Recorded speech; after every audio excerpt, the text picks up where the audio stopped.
so the other day, 287 big missiles, ballistic missiles, were shot into Israel. Every single one of them was taken down. Well, why shouldn't we have that? And it's all going to be made in the United States. You know, with our technology. It's all going to be made in the U.S., and a lot of it's going to be made in a place called North Carolina, if you don't mind. And I think I just learned the secret. Look, we're going to win. I believe you got to get out there, you got to vote and all that. But I think I just learned the secret to winning absolutely and by massive margins. I'm going to promise you, as I said at the beginning, that we're going to change the name back to Fort Bragg, because I think when that word gets out, I just see this great-looking soldier just accidentally said Fort Liberty, and he got almost booed the hell out of the place. That was not good. Anyway, I believe it's absolutely something that we want to have for safety. We're a target for a lot of different places. I listened to Biden yesterday. You know, since I went under the wing, I used to go under the wing of the aircraft. Nobody ever did that before. I did it. All of a sudden, Biden started. But he only takes like a half a question. Usually can't answer it. But they asked him, what do you think about Iran? Would you hit Iran? And he goes, as long as they don't hit the nuclear stuff. That's the thing you want to hit, right?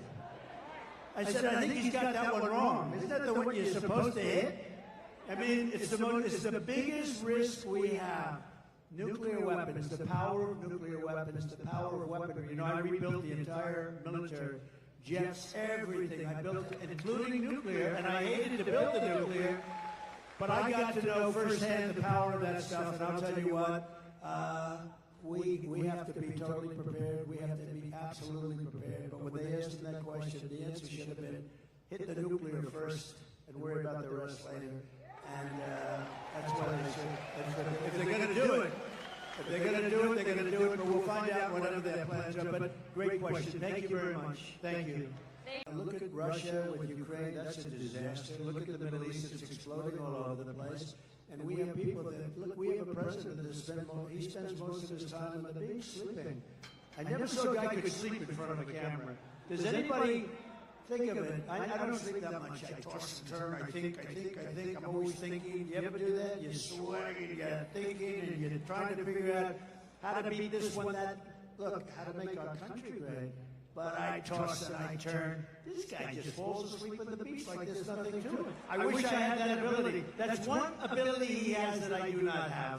And I wouldn't mind having it. I could use a little extra sleep.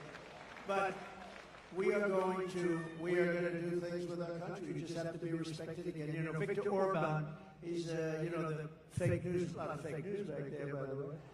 But the fake news...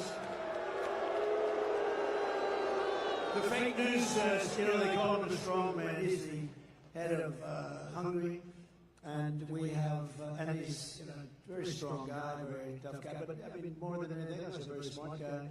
And they said, why is the world blowing up? You have the Middle East is blowing up, you have Russia, Ukraine, that could lead to catastrophe. You talk about nuclear weapons, that could be a total catastrophe. Why is it? He said, if you put Trump back in the White House, it's all going to end. You're going to have peace. You know, we had 4 years. We didn't have any wars. We didn't have any terrorism. We didn't have anything. And I won't tell you exactly what he said. Maybe I will. He said because they were afraid of Trump. I don't want to be the one saying that, but they were probably afraid of him because they couldn't. They think I was crazy, and that's a good thing to think, right, soldier? That's a good. They said this guy is crazy, but. No, he said that you put Trump back in the White House, you're not going to have all of that stuff is going to heal. October 7th would have never happened. The attack on Israel would have never happened. Remember, Iran was broke. They weren't giving money to Hezbollah. They weren't giving money to anybody. Any of these, they call them delegates of terror, a lot of different names, but it's always of terror. And there was no money for Hamas. And now you look, we had because you were such a big part of it, we had no attacks, we had no terrorism, we had no nothing. For 4 years we had, and I wanted to talk about it during the 4 years, but that's never smart, right, Robert? That's never smart to do. So I didn't, but I talk about it a lot now. We had no attacks, we had none of this stuff going on. We defeated ISIS, by the way. We took ISIS, we defeated them in 4 weeks. It was supposed to take 5 years. I rebuilt the military, and we had a military, and we have great generals, not the television guys, by the way, the real generals. I'm talking about like Raisin Cane, General Raisin Cane. You know who that is?